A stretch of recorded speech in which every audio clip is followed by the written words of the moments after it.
Well, I'm sure all of you were there to receive the Darshan message yesterday. And the message that we got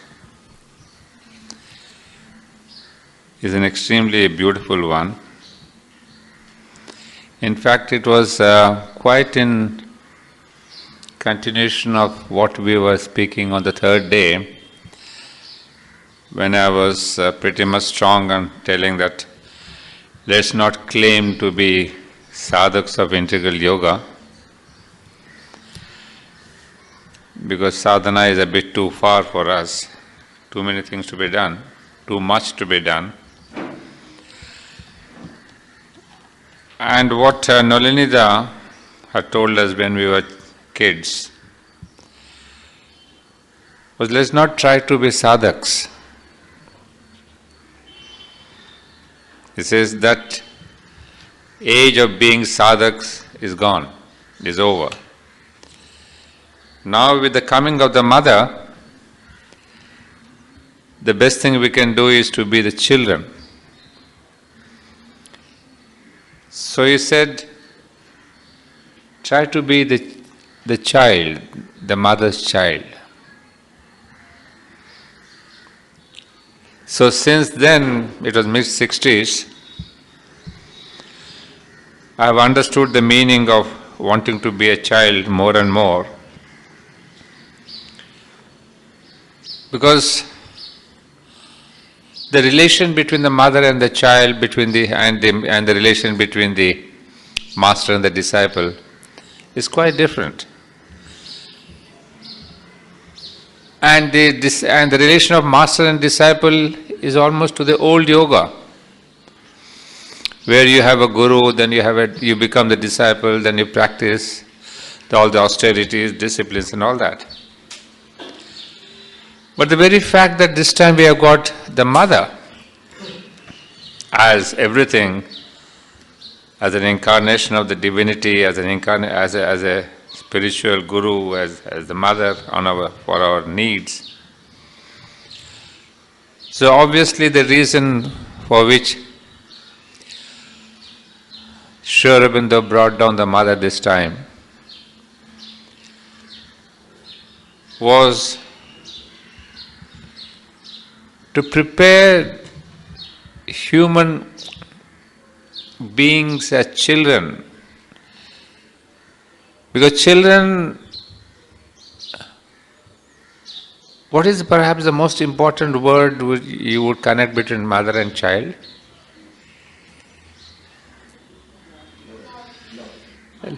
Love. Well, there could be love between the guru and disciple also. Yeah, of course, mother and child is more definite, more intense, more direct. What more? Protection. Trust and faith. Yeah. Surrender. Yeah, all the other things are right. But you see this unconditional trust and faith, all that goes behind one word, surrender. So the entire, the central topic, the subject focus of Aurobindo's yoga is surrender. So obviously this aspect of surrender comes in the relation between mother and child. It's spontaneous, you don't have to teach your children to surrender to you. It comes by birth, it is in the genes of the child to surrender naturally, spontaneously, fully, integrally, totally, sincerely. So then we understand, my God, that's why you ought to be children of the mother. And I have often told in my talks, when I was here as a kid of 10 years, I did not understand the meaning of yoga. But what was happening now, if I can see, and the hindsight is, the surrender aspect was growing over the years. Because as children, that was the advantage. We didn't have a critical mind or an analytical mind to say, hey, what is yoga? What are the 3 steps of yoga? Nothing. We just grew up And in growing up with the mother, the most important thing was to surrender. So we learned surrender in the growing up, not by philosophy or teaching or any other books. So I think I often remember, it's been a single advice, but it comes again and again to me, what Nolnida had told us years back. That's why, perhaps I have grown quite a strong aversion to people claiming to do sadhana, because you become neither sadhaks nor children, you become arrogant idiots. So I think it's simpler to say, not to say, to try to, because one is surrender. Wonderful aspect. What's the second thing? What could be the second characteristics of the relation between mother and child?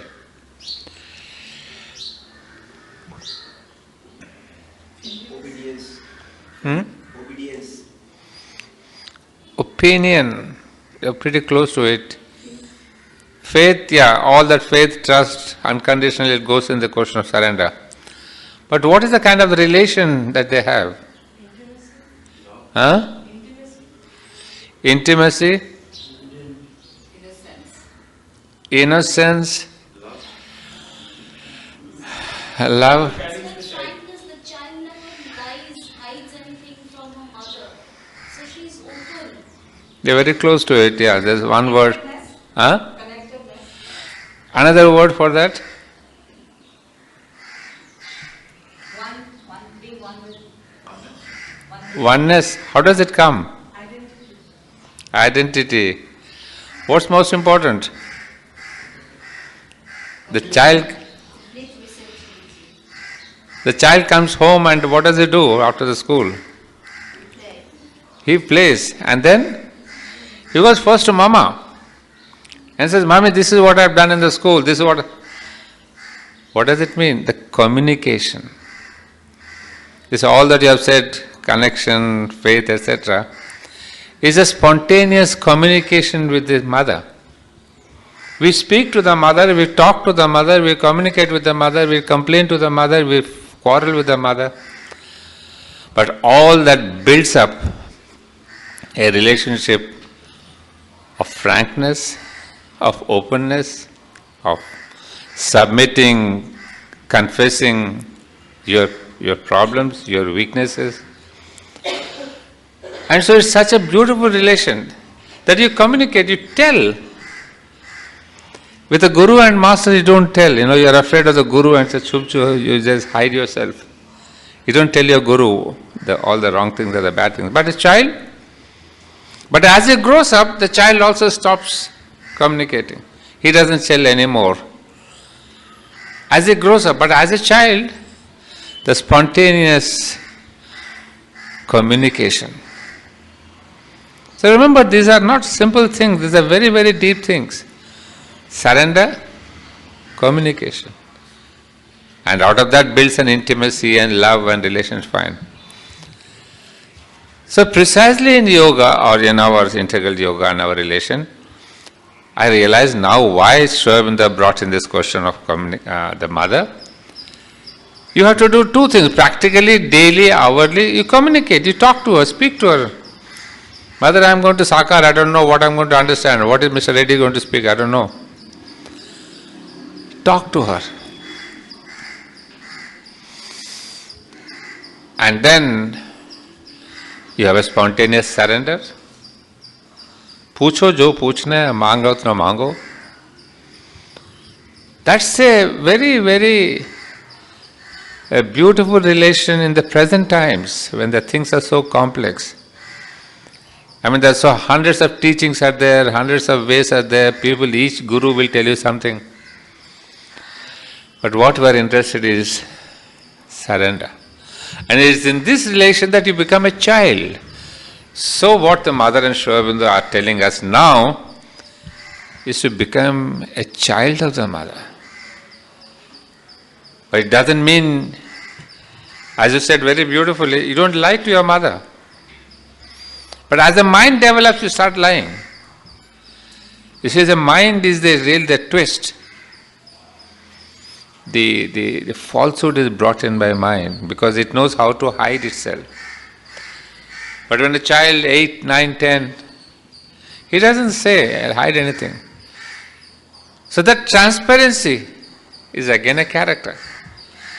And these are the things that I must tell you right now. I mean, now maybe is my hindsight. Exactly this is what we did with the mother. We didn't hide anything. Even we went to the Samadhi and told her mother, this is what I did, the good and the bad and the nonsense. When we went to the mother said, hey, bring your nonsense to me, not your sense. That means offer your surrender, your nonsense. All the weaknesses. Because she said, if you don't tell me, I can still see that hovering over your head.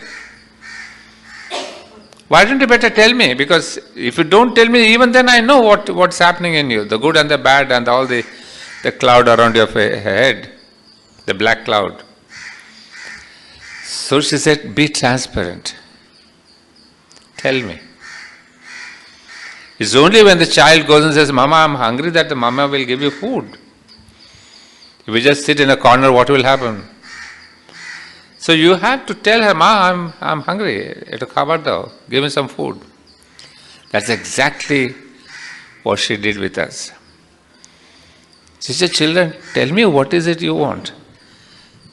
So we could tell her right from the physical hunger to vital hunger to mental hunger to spiritual hunger. And should give to each one of us what is required. And that is the beauty of the relationship of a child. So that's why the other day I was hammering you and somebody said, Dr. Reddy, you are a bit too strong to be on the sadhaks, I'm a little afraid of that you are so strong on sadhaks. And now you know why I was so strong. Not only do you know, I have a support in Sri Aurobindo himself. So I was so happy to see this message. And so beautifully writes, incredibly sweet. You see, normally quite many prayers are there, given by Sri Aurobindo, where he would just say, open me to thy force, open me to the consciousness, open me to thy love, etc. But here is a prayer where he addresses directly Mother. He doesn't call her sweet mother. We used to call the mother Dusmare. No, he won't use that, but he just says, Mother, be with me, now and always. One of the most integral messages that you ever seen. So I told my youngsters, learn it by heart. Learn it by heart and really repeat it every day. There couldn't be a better prayer than this. Be with me now and always. Envelop me with your presence. Raise and purify me with your touch. Inhabit me with your living image. You see, a constant presence, what you are asking for, is the constant presence of the Mother around you. And what happens, well, there's nothing to be explained. I think what happens, each one of us will experience different things. Some may experience peace, some may experience a quiet joy. Transform all dullness and darkness into bright and perfect faith. It's very interesting to see the transformation aspect. The darkness in me into faith. He doesn't say into luminosity, into light and into greater knowledge. The dullness, he says, bring it into faith. And what does it imply? That if you really want faith, or if you really bring in faith, your dullness and darkness is transformed. How? Well, you people should think it over. I'm just raising the questions and making you aware of that. Second one, transform all restlessness and agitation into inviolable calm and peace. Transform all attachment into a deep and stainless purity. You see, he uses three sentences beginning with transform. Transform the darkness, transform the restlessness, and transform attachment. So you can see these are the three things of the mental, the vital, and the physical. So you see, it's an integral prayer on all levels, the physical dullness, vital attachment, and the mental thing, the restlessness. He says, transform all this into what you want: faith, peace, and purity. And the last one is wonderful. Mother, liberate and change me, perfect your child. You see, liberate not in the old sense of liberation, but liberation in the sense of transformation. So please remember, Aurobindo doesn't want you to be liberated, but he wants to transform you. And this is the transformation. And then the last word, perfect your child. That's the yoga of perfection. I mean, I was so deeply moved by the simple prayer, and yet the whole philosophy is there, you see. Aurobindo is so wonderful, in his simple 3 sentences he can write his entire philosophy. And yet the central fulcrum of this whole yoga is the mother. So he's telling mother, straight away directing what we have been telling you hundreds of times. If ever there is any transformative force, is the mother. So he's asking the mother, perfect the child. So it was a beautiful prayer, very fulfilling, and I think very touching, and I hope if you could really practice that, it would be an extraordinary thing.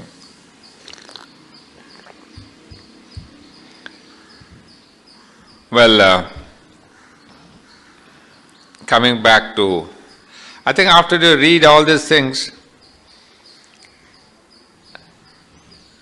that's why people, we turn to Mother and Aurobindo directly and not to any gods and goddesses.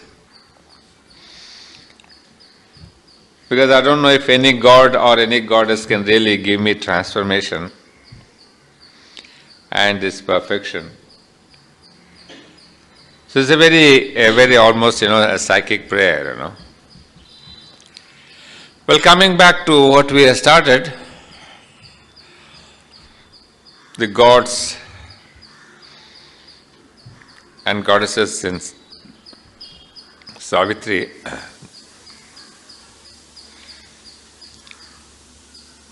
Well, I had started with a quote on the day one with a quotation from Sri Aurobindo, where he says, the great gods belong to the overmind plane. In the supermind, they are unified as aspects of the divine. In the overmind, they appear as separate personalities. I think in the last 3 days you would have understood why Sri Aurobindo doesn't use the word God in his yoga. He always uses the word divine. Because now you understand the difference, the divine and the gods. There are 2 different levels altogether. So he does not only religious sense, but on the ontological level itself, gods belong to the lower level, and the divine is the supreme creator. So he is higher. And not only is higher by status, but he is beyond religions. So divine, you cannot catch him on any religious basis, this religion or that caste or this creed or nothing. He is one. And he is the one, as he says, who has the dynamic aspect of the divine is the supreme Brahman, and the gods are personalities and powers of the dynamic divine. So in manifestation, gods come in. So they are kind of the extensions of the divine in manifestation. So obviously we are talking about the divine, the supreme. So there is a very clear-cut difference when Sri Aurobindo talks about divine and the gods. Now, we have seen on the other day when I gave you the chart also, what we started with, that there are the primal Godheads. These are, we call them primal Godheads, they are not Godheads actually, they come to the level of the overmind. But these, what we say, are the primary emanations, powers, personalities of the divine. So we have seen there is first the primary, those four, light, love, etc. Then comes the secondary creation, to which belong the gods on the level of overmind. And now when we have seen gods, I think there was a little comment by the mother, I don't remember where I got it from, but if you remember, she had said gods are made pretty perfect. And that is their advantage, and that's their disadvantage. Now, comparing gods and men, the human beings,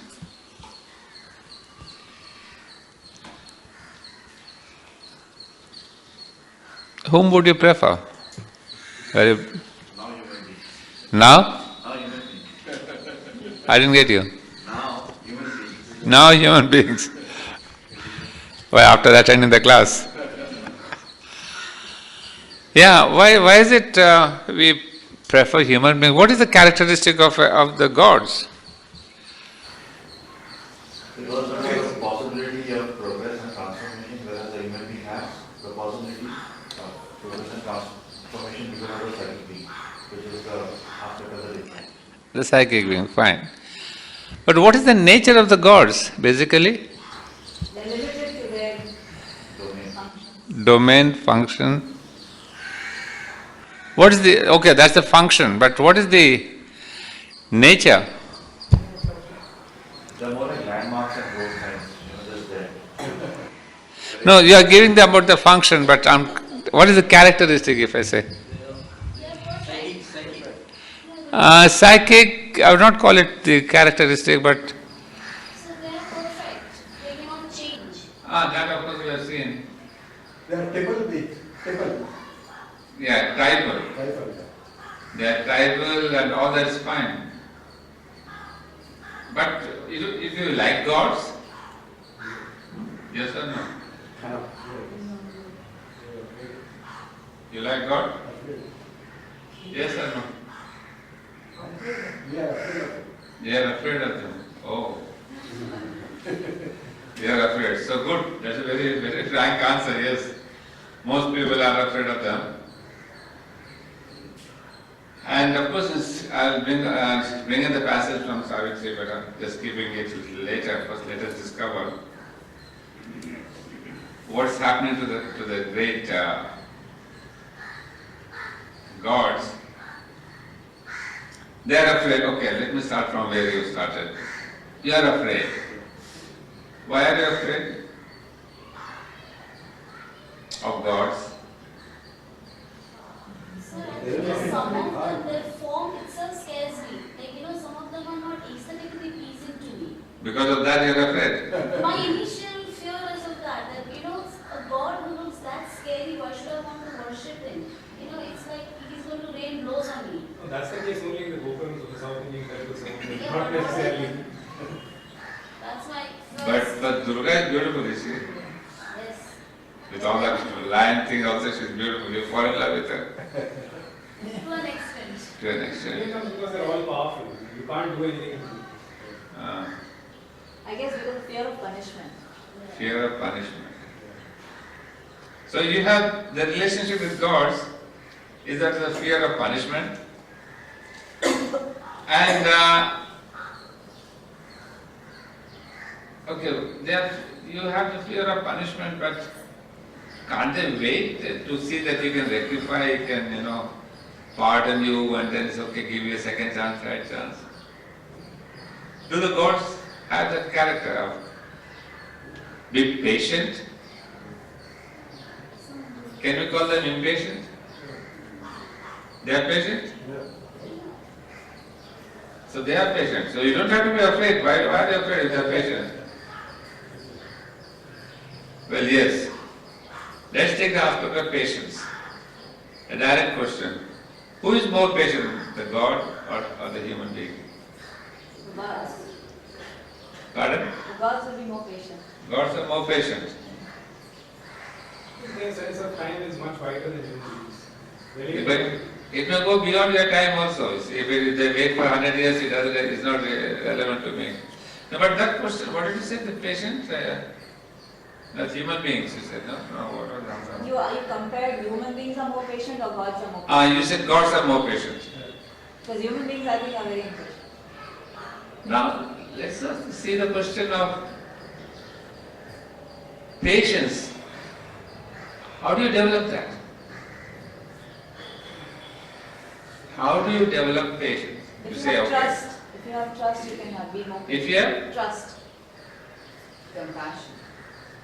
You have compassion, you are giving a synonym, but I'm saying, how did you become? How do you develop? If you say, that man is a very patient fellow. How did you develop that? Whereas this person is not patient, the other person is patient. Understanding is wrong. Experience. Huh? Through experience. In the world through experience. Experience, good. Through faith. Faith. Helplessness. Who said that? Helpless. Helplessness. Good, you are coming very close to a very practical point. Helplessness. Entering in another notion of time. There is no time actually. So we construct and build time, so it put pressure as we alter and touch no space, no time, then suddenly there is a... Yeah, element of patience is there. by widening the sense of time, more in the sense of time. But I think you are right. I would like to go further on that. Helplessness means what? What is the meaning of this Then helplessness? you surrender. Incapacity. Surrender. Surrendering is out of helplessness, you surrender, but why did you become helpless? What is the experience of helplessness? Can you tell me? Limitation. Incapacity, limitation. Limitation. Incapacity? Limitation. Limitation? Practically in some situation and circumstances, so through anything we cannot do anything. Through whatever our outcome may be, we cannot handle that situation or circumstance. Good. Helplessness. You reach the limit of your capacities, you can't do anything more than that. Very good. All are very good explanations.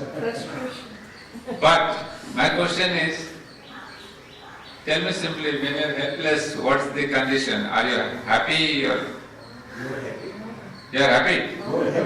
Not happy. That means you are what? complete humility. You are? Receptive. No. I said, are you happy or unhappy? Unhappy, another better word, deeper word, intense word. Miserable. Huh? Sorrowful. Suffering. There at last. Suffering. You see, I'm just, trying to connect you to understand. You see, I could have told you all that, but it's not interesting to tell you. I want you to tell me. So what's happening? Look at these human beings. You see, we started with saying gods are made perfect by somebody up there in the Superman level or beyond levels of Sachidananda. So the mold itself is perfect. No physical deformation, no physical ailment, no BP, no sugar, no nothing. He's a perfect fellow. Whereas the human beings, we have evolved through ages, through centuries, eons. And we have evolved through what? Not an ideal situation. We are not born into a heaven, we are born upon earth, on the rocks, on the waters, on the sea, with the insects and dangers and lions and tigers. So what has happened? Man has grown through suffering. And this growth of suffering, of evolution of consciousness, through odds and contradictions and contraries and difficulties, It is these things that have made man a much richer, more patient, more understanding, more comprehending.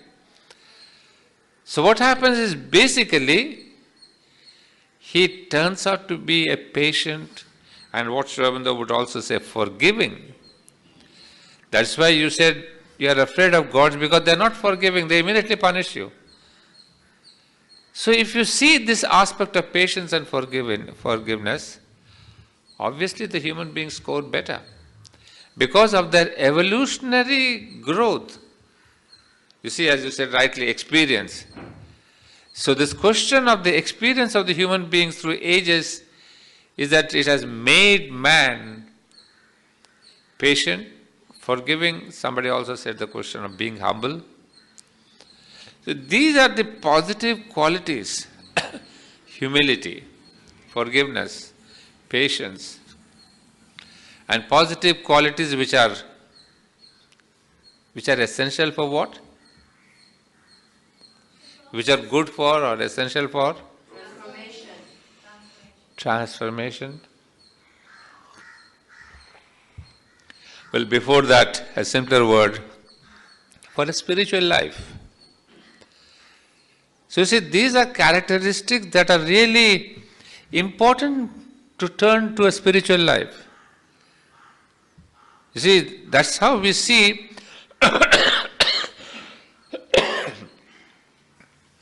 that there is already a kind of a preparation in nature to make the human being spiritual. And that is one. Then we see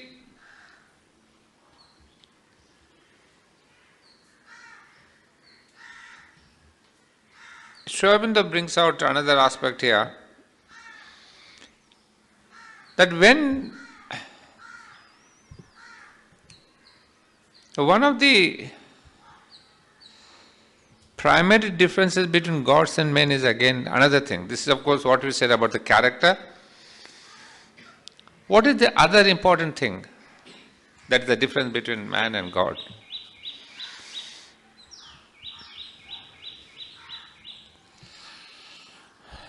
That's character, that's fun, fine. Can you think of the other major difference? The form. Who has a form? Gods have a form. Physical. The physical form. Gods have a form, but this is not the concrete physical form. And that makes all the difference. Human being has the form, they don't have the form. They don't have the physical form. And that makes things very difficult and different. Because we have the physical, there is the question of mortality. And they do not have the physical, they are supposedly immortal. Because what dies now, when we die, is the physical that dies. Rest of the thing, the Atman and soul and all that is immortal. Fine. So that is the greatest problem or greatest difference between the physical and the non-physical. But that is a disadvantage or an advantage? Advantage. For whom? For me or for God? Okay, in what way? It participates to the evolution. Good, that's a very important point. You see, that's why the human beings are superior in this sense that when this body is born in the womb of the mother, most of you would know, science tells us that right from the first cell to the complex cells of the human body, the cells pass through the entire evolutionary biological process. Right from the first cellular aspect, how the one cell, a single cell becomes a multiple and then evolves into the human being. That sperm and that little ova there, they go through this entire evolutionary process and ultimately it becomes the human baby. So what does it mean? that each of our bodies has gone through that eonic evolutionary process. We are not just born within 9 months as a baby in the womb. Those 9 months is a period where this entire evolutionary process takes place in the womb. So our bodies are a fantastic representation of the evolution of the on the earth itself. So the body is not just a thing, okay, 9 months bacha paida hua and you give him a name and a birthday party and all that. We don't understand. But spiritually, that is the significance of the physical. And secondly, this physical body, according to Aurobindo, what we see, is not just the physical. What does it say about matter? That in the evolutionary level, what we have seen, matter has all the levels of the different levels of consciousness up to the supramental. It is a compact, pressured form of the consciousness right from the supreme till down. So body is not just the physical thing that we see. This doctors would say you have so many bones and so many muscles and so much blood and all that and all that. From the point of view of consciousness, body is what we say, the divine in the concrete form. The full divine, not just the one aspect of the divine. The supramental, the mind, the overmind and life and all that. And right from the level of inconscient, subconscious, everything. So body has a tremendous potential because it is carrying the whole evolution in itself. And when it releases, once it releases life, then it releases mind, then it releases supermind, it releases it, the body, the matter. So it's not a joke that we have a body, that we do not think it to be okay, it's a mortal thing, so hate it and leave it and get rid of it. All the old yoga did not understand the mahatva, the greatness of this physical. That's why they said abandon, after all body is not an important thing, it's going to die. Which body dies? No bodies die. You read the Life Divine, it says nothing dies. Even this matter that is burnt becomes energy and goes back into life, and then another life is born out of the same energy. Nature uses all this energy, kind of recycling is done. So just this form is gone, but life energy continues. So what we have to understand is what you said rightly, is that the human beings, what we have, no gods have. They don't have the full evolution in them. They don't have all these levels of the divine in them.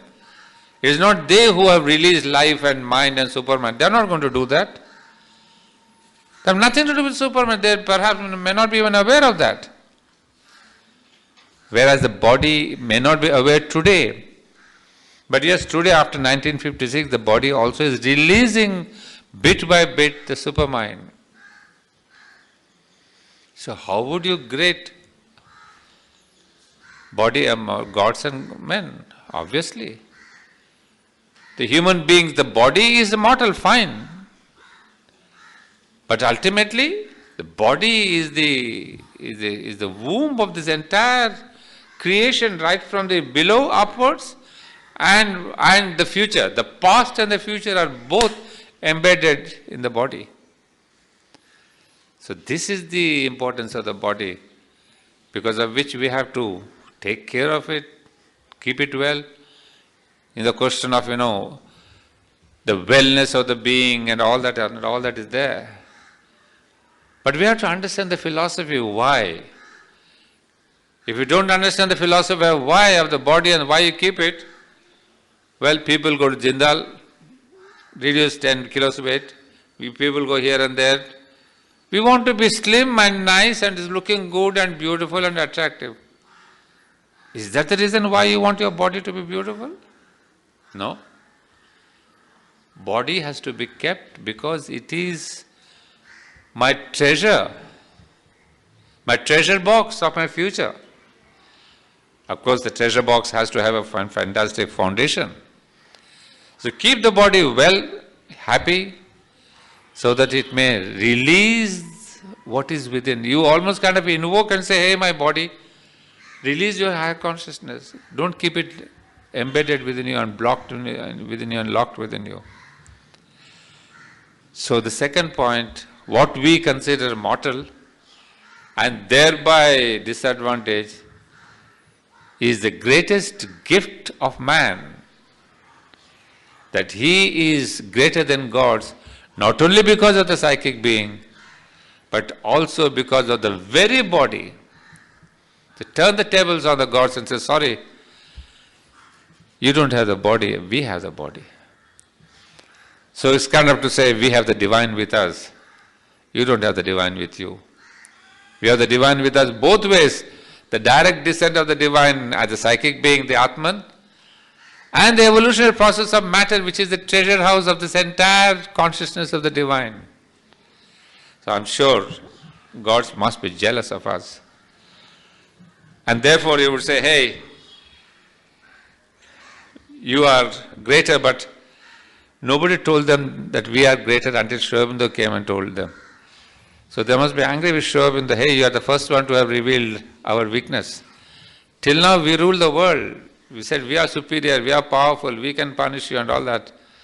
But here comes she says, sorry, those children who have turned to me, they know your weakness. So I protect them, no problem. So this is the question of the physical. Second one, what you said is about the surrender. And there could be a third point.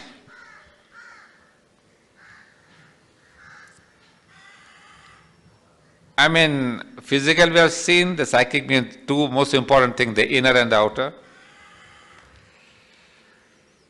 Third point is, well, somebody said you prefer human beings, not gods. Yeah, we now begin to see that we are better creations than the gods. But we are perhaps, at least I'll bring to you the whole passage, I'm only recounting and elaborating. We'll see the summary statement in Savitri. I mean, in fact, that is the passage after reading which I chose this topic of gods and goddesses. He tells you so much about gods and then you say, wow, these are the gods, then let me study it more. Now secondly, he says gods are pretty egoistic fellows. In fact, there is a line which says that the gods are remote from the force that cries out in its pain. Above joy and sorrow is the grandest walk. Unmoved by the cry of revolt and ignorant prayer, they reckon not our virtue and our sin. They bend not to the voices that implore. You will see that, I'll take the huge passage. But before that, further one or two more points. That who are more egoistic? Men or the gods? Crucial points. Gods are more egoistic. Do you think so? You do so much of maska, puja and all that. They give in, they relent, they say, okay, I pardon you, I give you this gift and I give you this and all that. Because India is full of pujas and we think gods are our friends, our, benefactors and all that. But if you really see, I mean, this single line when I was reading that really moved me. Unmoved by cry of revolt and ignorant prayer, they reckon not our virtue and our sin, they bend not to the voices that implore. They are pretty much indifferent. I mean, we think, this temple there are dozens of temples around me. But they seem to be, we have not been told about the nature of God, so we have been kept in ignorance. And none of the yogis, none of the avatars, nobody told us until somebody called Sri Aurobindo and the Mother, they told us. Why did Sri Aurobindo and the Mother tell us, or how could they tell us? That this is the nature of the gods and they are kind of, thumbs down for gods and thumbs up for men, human beings. How could they give us that? When Sri Krishna didn't tell you anything, Sri Rama didn't tell you anything, Ramakrishna didn't tell you anything. How could Sri Aurobindo claim all that he is claiming God? Write in Savitri such blunt description of gods. Because they came into the human body. Yeah, so that doesn't qualify. As he ascended through his sadhana, and then once he went beyond the gods and he saw them in the higher life, that's the time when he could see the true nature. Because they went beyond the overmind. You see, because they went into the supramental consciousness, which is a level way beyond the overmental God consciousness,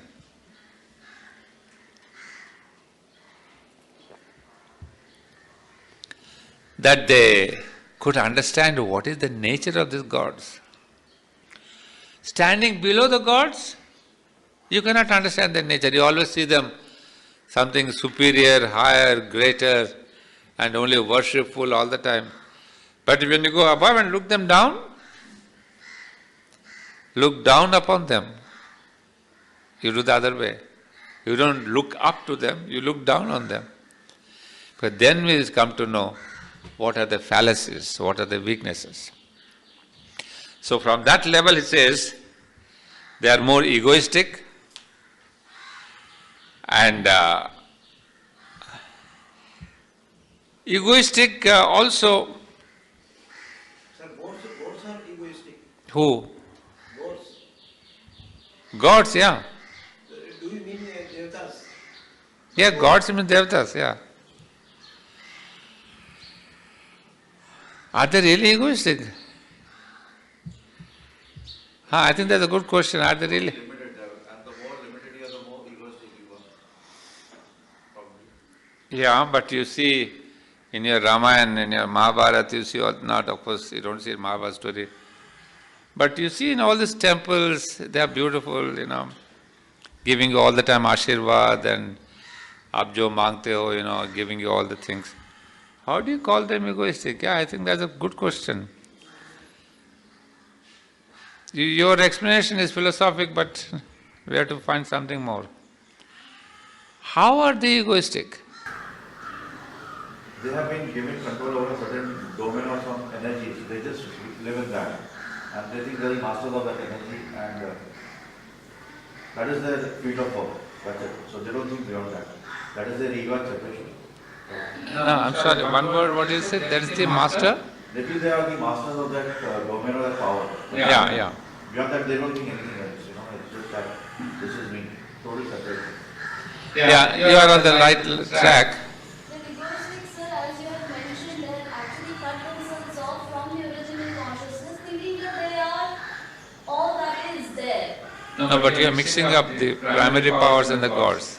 No, so that's what they forget that they are not that. They are, in that way also, you said that the overmental, from there the complete division takes place.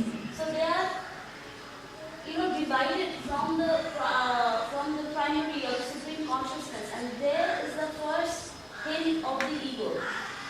Okay, that maybe both of you are coming together. No, I want to see them in relation to the human beings. For sure, even though I read out the lines, that they are egoistic in what sense? I mean, just see this line once again, you will understand.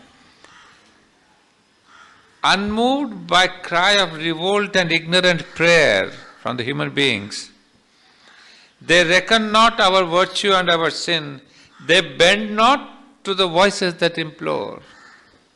You understand the meaning?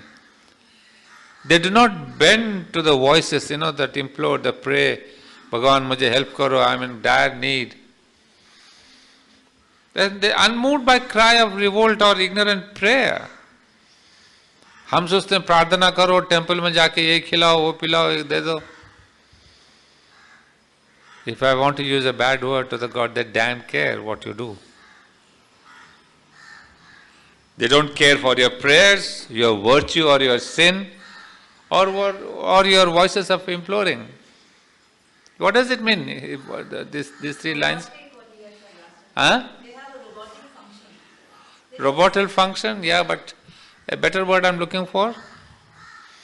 If you don't care what the others do, what does it mean? Very good, indifferent. So if you are indifferent to the human prayers, and also if you are indifferent, what's the attitude you have? If you are indifferent to somebody, what's the attitude? Bother listening to what the person says. Yeah? You are kind of aloof. Let them do what they want. I don't care. So imagine all the time we say gods are in heaven. Actually they are in heaven, they stay in heaven, they don't look at you at the earth. So they are indifferent, aloof, nonchalant. So they act smart, they are beautiful, people give them diamonds and necklaces and gold and all that. But are they really that much connected? No. They aren't.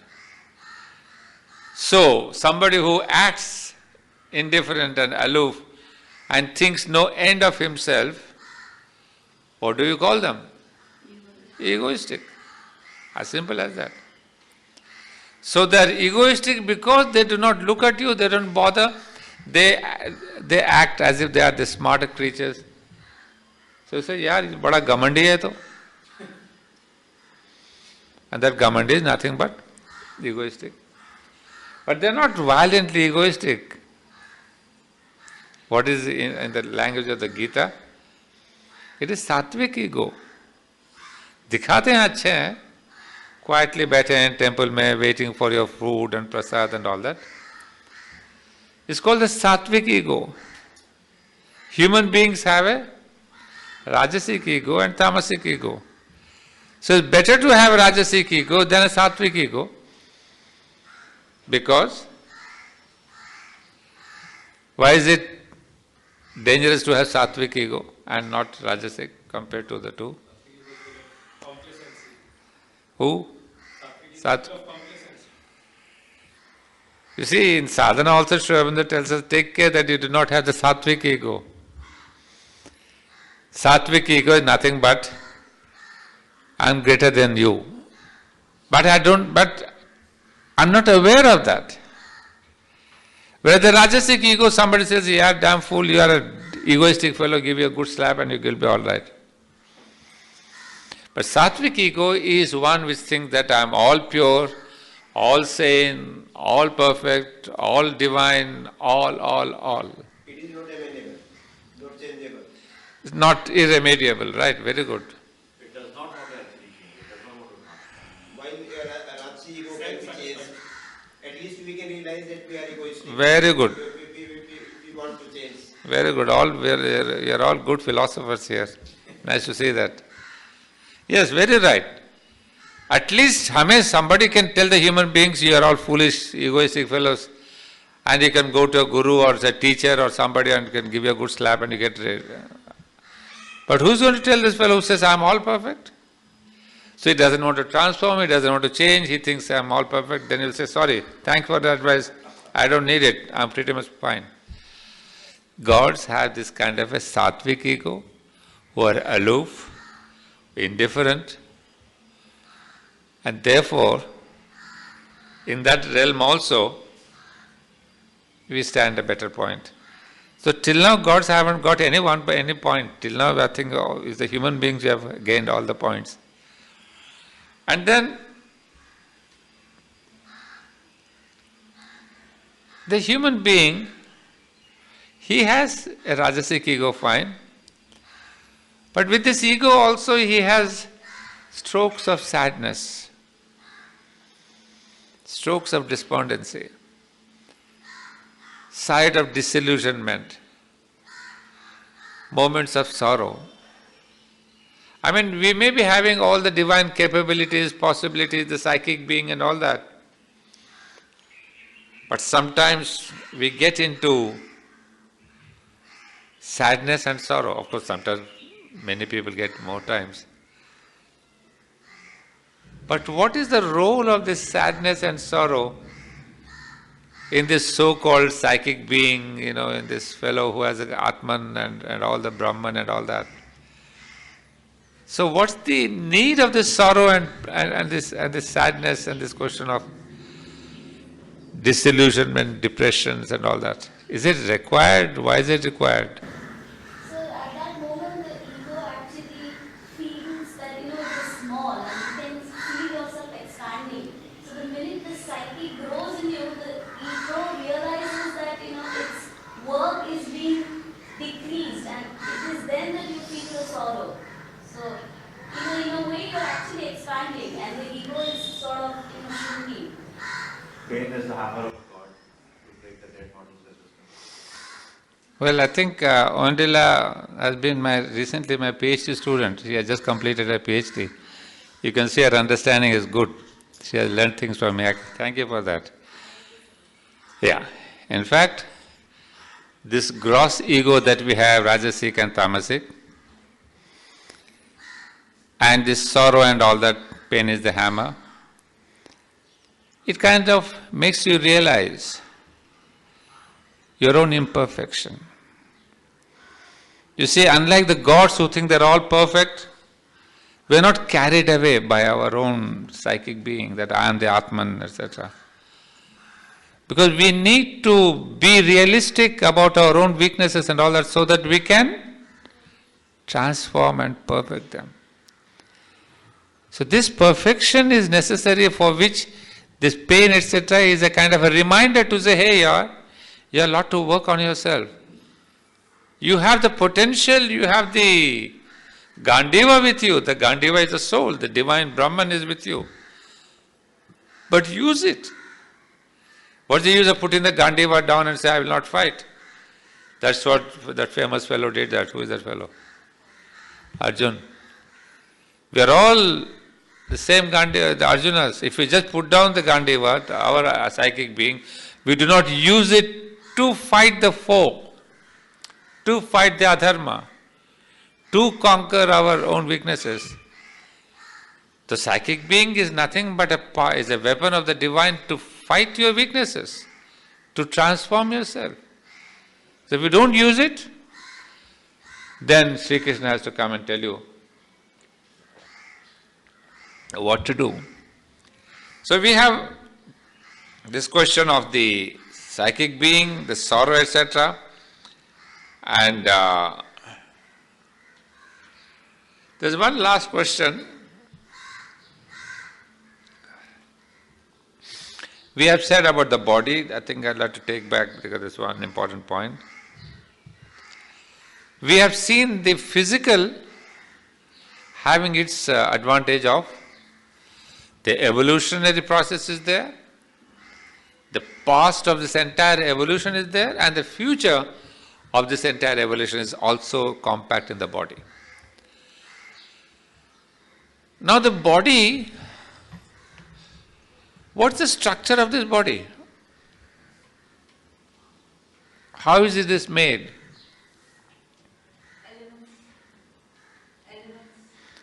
Yeah. But how do you see, if you see all these bodies around? I mean, how do you say that? What form is it? It's an individuated form. Are we all gas?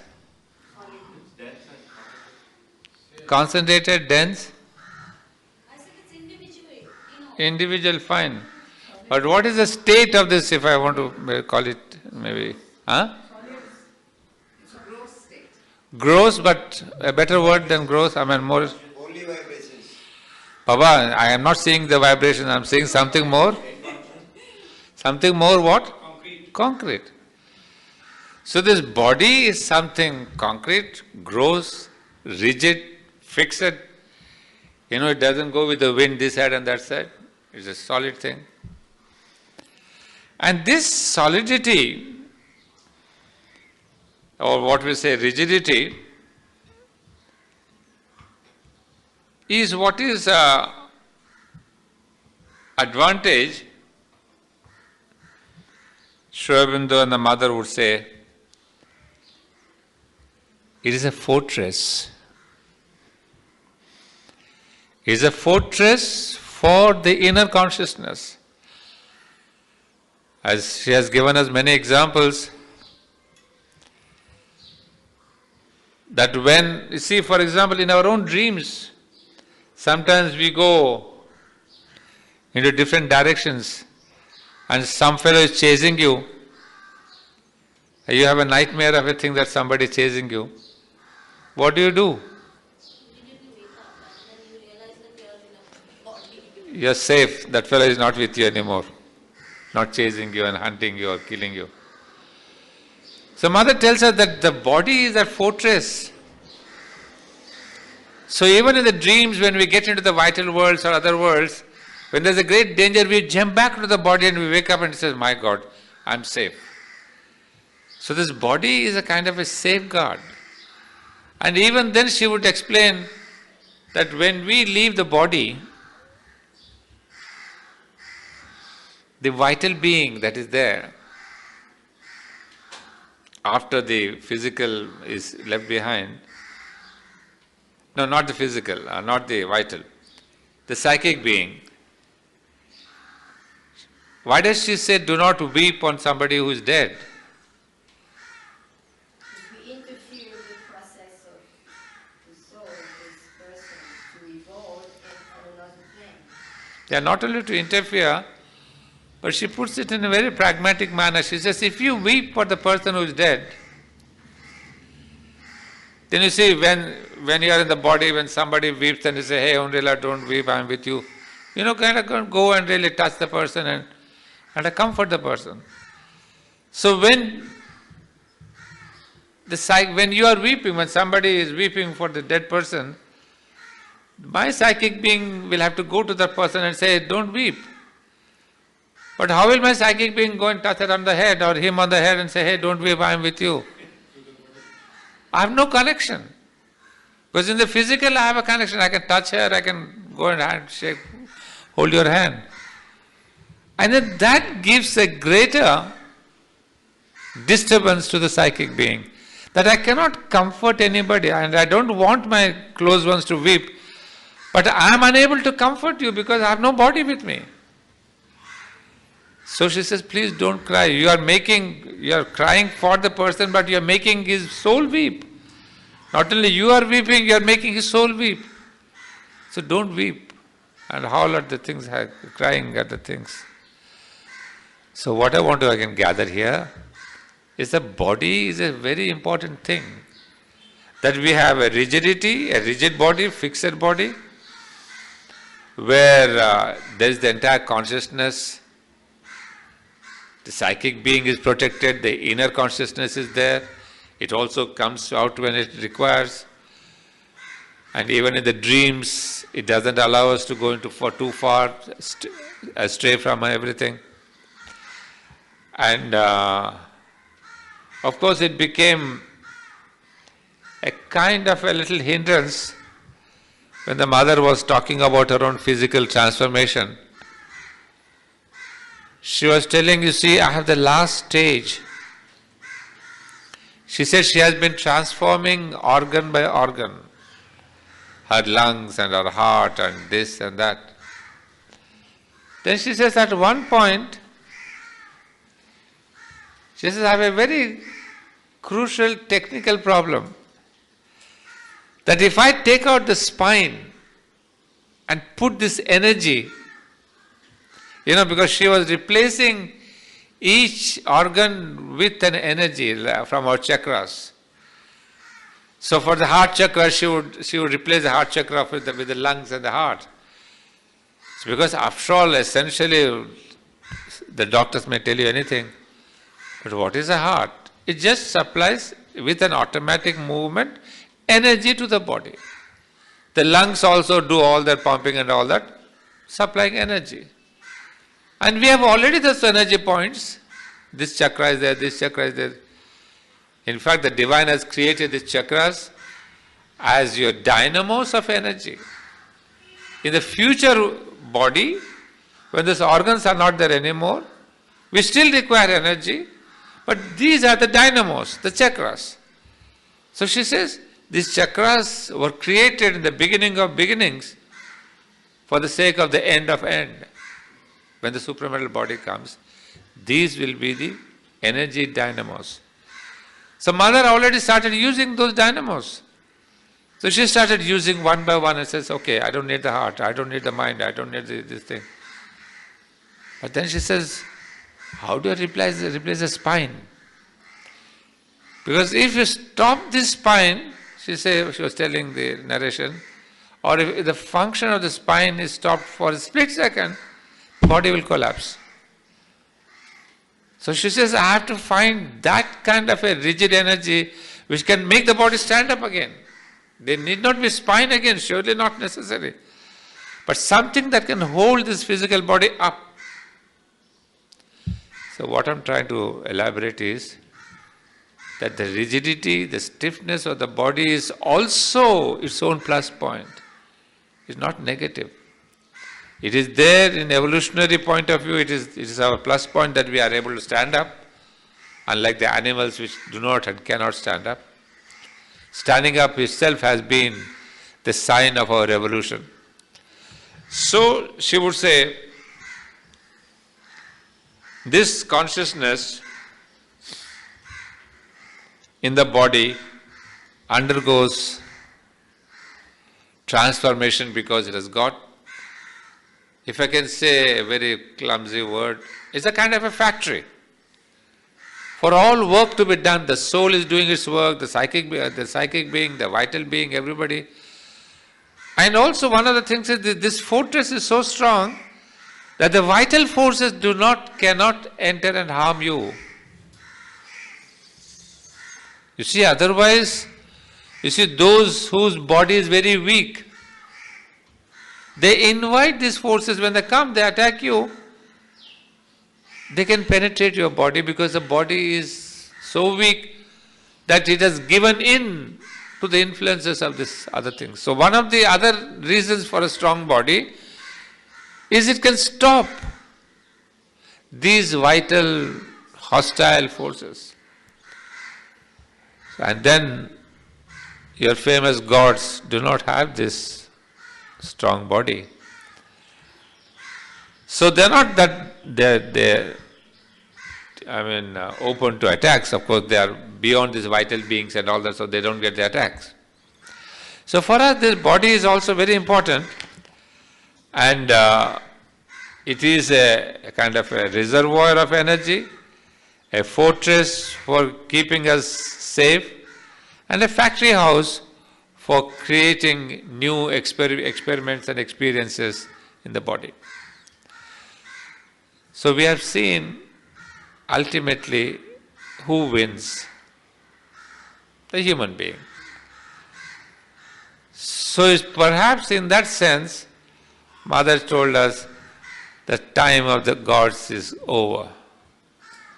Because now we have realized, Bhaiya, between the two of us, I am greater. So now you better not serve me, but both of us let us serve the divine.